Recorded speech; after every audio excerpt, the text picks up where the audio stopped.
Truth is, I thought it mattered. I thought that money mattered. But does it bollocks? Not compared to how people matter.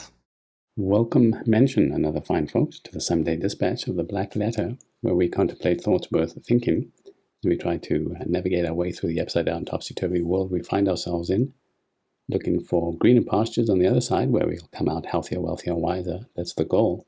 Trying to make sense of the current economic situation and see how we can best manage ourselves and our savings through it. So we're going to talk a little bit about cryptocurrencies primarily today. And the markets are closed, gold's closed, and only Bitcoin and its siblings are, like Forex, I think, transacted and exchanged throughout the year 24/7 in my understanding. So first up on Bitcoin.com, how to leverage Uniswap, Ethereum's non-custodial DeFi trading platform. Let's take a look at that. One specific DEX, which is a decentralized exchange, gathering a lot of steam this year in the DeFi world is Uniswap, a trading platform that held $1.3 billion locked in value and dominated most DeFi applications by over 18% on Friday evening. And that was Friday, the September 4th, the one just gone. On Friday evening, stats from June Analytics indicated that DEX platforms have continued to surge in volume with 7-day growth at 178%. Now, this is the reality of a nascent asset class. Growth is going to be huge at the moment, or in the beginning stages, until it'll eventually sort of settle and find its way. But we're probably years and years away from that, I would imagine. The DEX protocol Uniswap is the most dominant trading platform. Uniswap eclipses most of the DEX contenders with 71.9% of the aggregate DEX trade volume globally. Over 91,000 traders were active on Uniswap on Friday evening. And you've seen me do a video before on Uniswap and how you can attach a MetaMask to it, which is a Chrome Brave browser application that you can attach, sort of an online wallet, if you will. So when you put small amounts in there that you're willing to exchange and to use for these different services. So we'll talk about a little bit about what Uniswap does. Essentially, Uniswap is an Ethereum exchange built by leveraging smart contracts and liquidity pools. In the past, older crypto DEX platforms had liquidity issues, but Uniswap's liquidity pool model changed the game. So you can use Uniswap, your coins, Ethereum and others, Ethereum mostly, on Uniswap to potentially create liquidity pools in which you earn a little bit of interest on the money that you've sort of, I guess, staked in a way or provided for liquidity purposes. And of course, you can also use Uniswap to exchange Ethereum with other ERC20, I think it's ERC20 tokens, which are basically the tokens that are available on Ethereum. So you can't swap, for example, Ethereum for Bitcoin through Uniswap, but you can swap it for any of the other ERC20 code tokens. I find Uniswap interesting, but I don't see the real purpose of it yet, at least from my perspective, and I'll tell you why.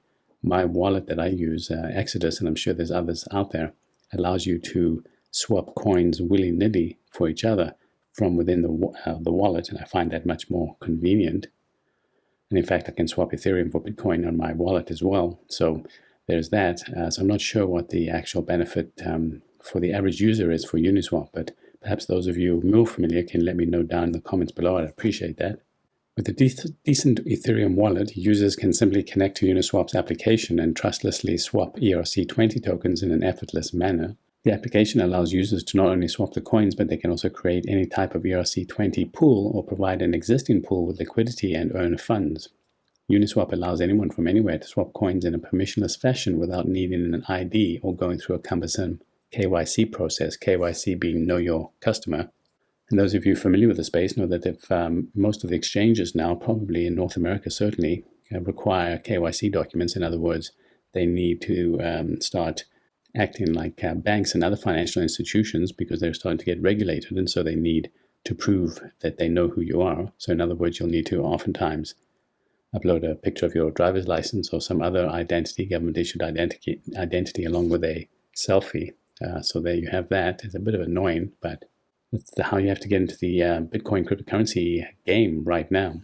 And then over here it tells you, sort of goes through a tutorial of how you can use Uniswap. Here's Uniswap, for example. And here's how you can exchange the tokens. It also shows you how to attach your MetaMask to it as well.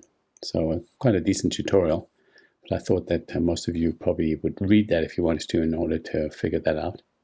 Just like most of the DeFi applications out there today, the very basics of Uniswap's features are pretty easy to use. However, gas fees at $3 to $4 per transaction make the experience less pleasant, and ETH fees were even higher just a few days ago. And of course, that's the biggest problem I have right now. And generally, with Ethereum and its other tokens, it's too damn expensive to transact on that blockchain without these huge fees, unless you're doing, at least, I would say probably at least $300 or $400, in which case your fees are transacting down to about 1%. But really, sometimes you just want to do a little bit, right? Like $100 or $50 to test out a different process or opportunity, etc., etc. So these are one of the issues that have to be solved, both in Bitcoin and Ethereum, is these high prices for transaction fees, because otherwise they're not going to live up to that promise of helping the unbanked, especially, and those who are in developing worlds where $100 is a lot of money. I mean, and $3 or $4 on top of that is just it's highway robbery. Frankly, that there's nothing that differentiates them from the bank and the robber barons, right? So this is an issue that has to be resolved. I think Lightning Network is working on that for Bitcoin, but of course, still early days. But if they can't solve this, I don't see how Bitcoin and Ethereum are going to get off the ground, frankly. That's my opinion. Uniswap allows for quick trades in a non-custodial fashion and removes the horrid KYC processes depressing the crypto industry today. And there's another little YouTube video of somebody giving you a tutorial on Uniswap if you prefer that sort of thing instead of reading the article. So that's interesting and something to think about. If you're interested in learning more about that, go for it. As I said, I'm not sure what the benefit of Uniswap are when my wallet can do exactly what it does, and less painfully as well. Flash crash. Bitcoin dips below $10,000. Ethereum drops 12%. The first and second largest coins in market cap suffered heavy defeats this week.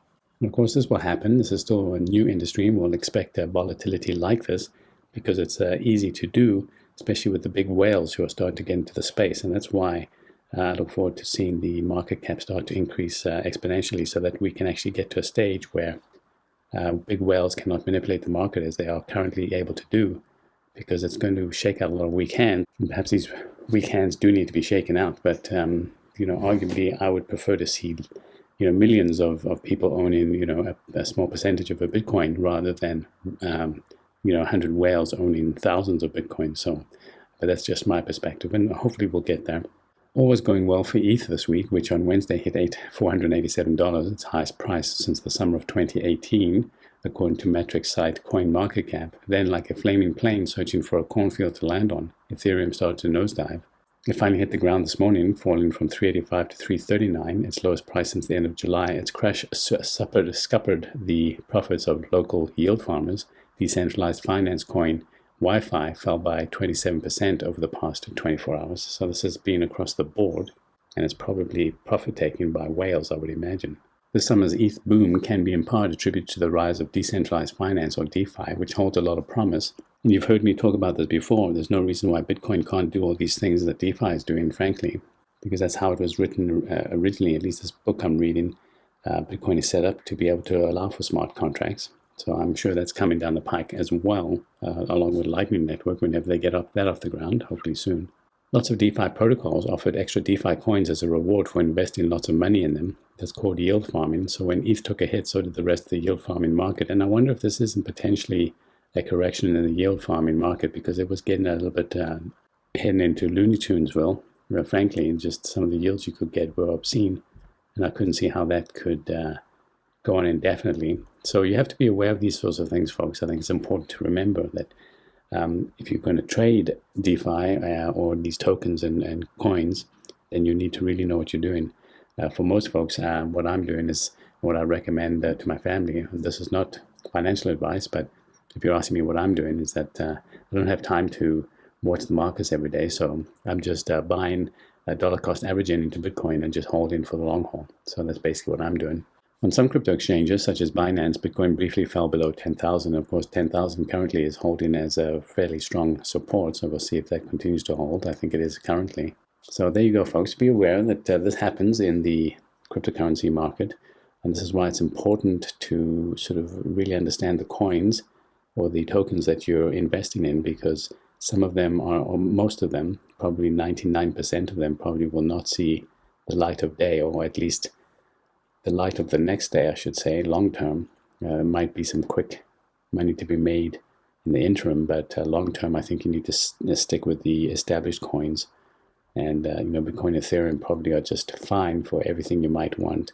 I think that probably hedges you well enough for perhaps 90% of the gains or 80% of the gains that perhaps we'll see in both altcoin market and Bitcoin when it sort of catches up too. So I think, if you're asking for my recommendation, that's what I would do if I was just starting out. I have a couple of other coins, as you know, but frankly, now I think that there's going to be just limited winners, and mostly Bitcoin and potentially Ethereum if that starts to work out. But I have some real concerns about Ethereum. Nobody seems to know how many coins are out there exactly. There's no deflationary target. New coins can be created any time. So Bitcoin, I think, is really going to be the outsized winner in this race at the end of the day. And at the end of the day, it's probably a decade or two from now if it really starts to gain momentum and becomes part of the storage of value or part of the financial transaction industry. So we'll see what happens. But that's my sort of burgeoning advice, or not advice, but those are my burgeoning thoughts right now about where I think the cryptocurrency space is going generally. I think the winner overall will be Bitcoin, and perhaps there'll be a handful of others that might have some niche purposes. Bitcoin plunged 50% in March, 5 reasons that isn't likely to happen again. It's an interesting article, but I think some of these reasons are a little bit weak source, in my opinion. Here's a sort of a chart of Bitcoin, 1 month chart, I guess, since 2016 or so. Of course, it's good to have red candles interspersed with the green candles, especially when this is going up. As you can see, we're making lower lows and higher highs slightly. So that's good. That's generally a bullish trend, except for this part here, of course. But that's when we have reached the all-time high.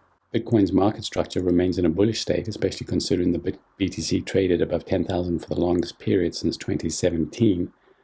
Again, that goes back to the $10,000 level is acting as a strong support currently. There are 5 fundamental factors that buoy the longer-term bull market trend for Bitcoin, which differentiates it from March. The factors are the presence of whale orders, BTC's resilience above 10,000, and an expected reaction to heavy resistance, March's black swan event, and the market dynamic at the time of the crash.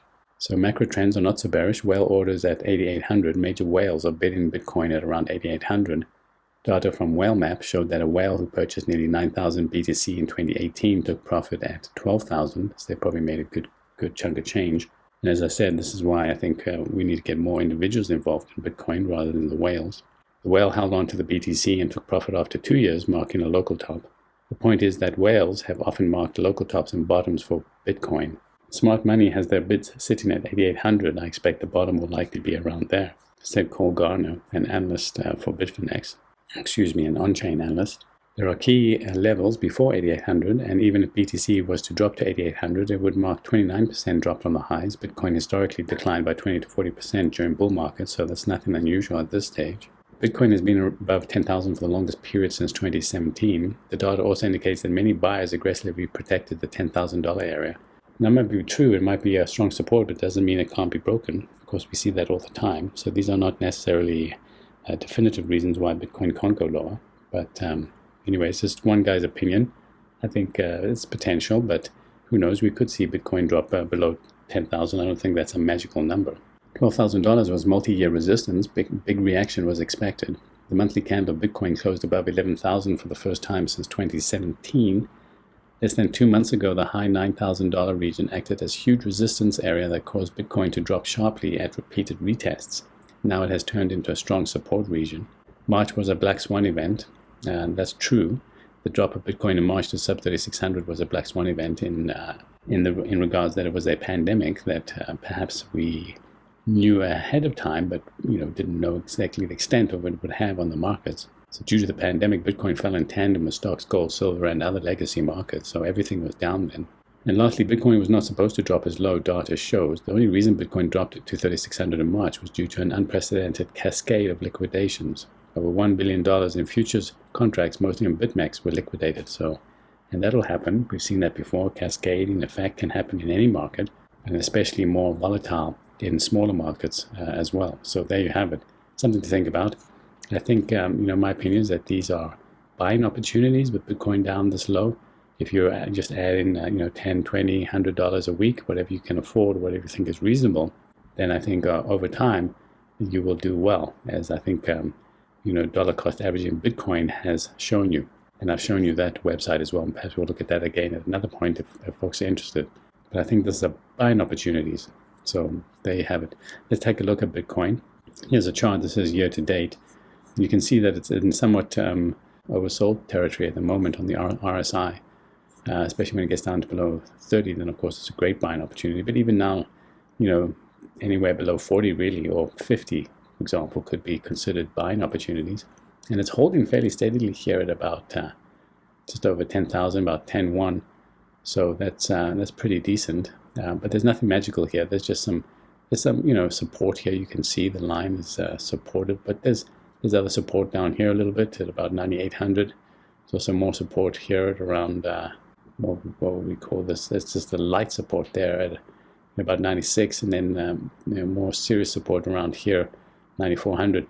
The whale's looking at 8,800. I don't see a lot of support there, but who knows why they've got their positions there. But perhaps that's maybe at the low of the recent trend. You can see it's kind of like at the low of the Bollinger Bands here. But anyway, there you have it.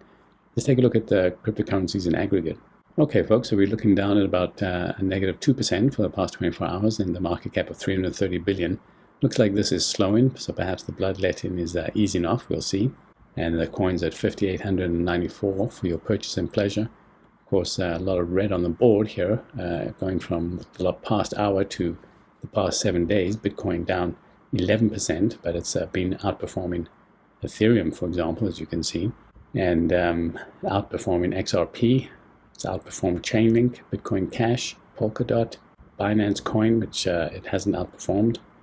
But as you can see, for most of these, Bitcoin at minus 11% for about 7 days has outperformed most of these coins, Litecoin as well.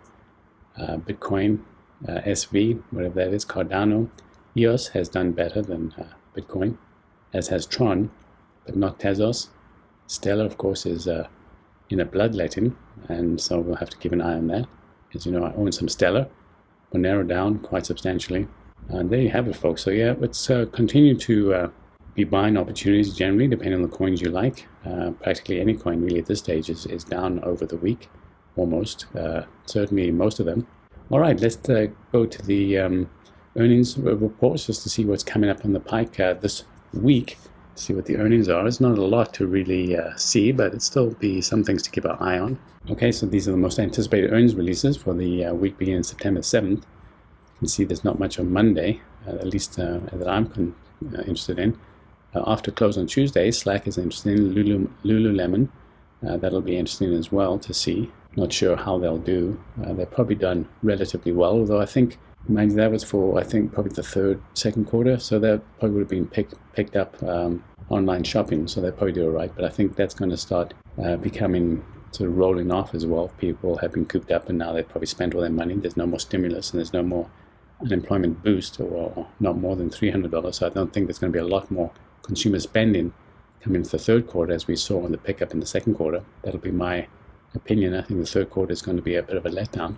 On Wednesday, American Eagles, that'll be interesting as well compared to Lululemon. GameStop, interesting. They've been challenged anyway because of online gaming and Steam and places like that, but that could be interesting.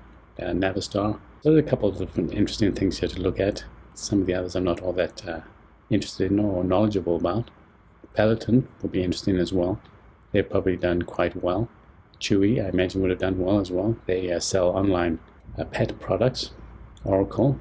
And then before open on Fridays, Kroger. So that'll be interesting to see too, if people continue to see a boost in their spending in the grocery stores. So there you have it. Okay, onto the online Oracle. So we were talking a little bit about how 10K on Bitcoin seems to be a pretty decent support level at the moment. So my question for the online Oracle, the 8-ball economist, our trusty sidekick, is: will Bitcoin drop below 10K US dollars this year? I'm agnostic. I don't know, and I don't care. Cannot predict now. Okay, so online Oracle is also finding that a struggle.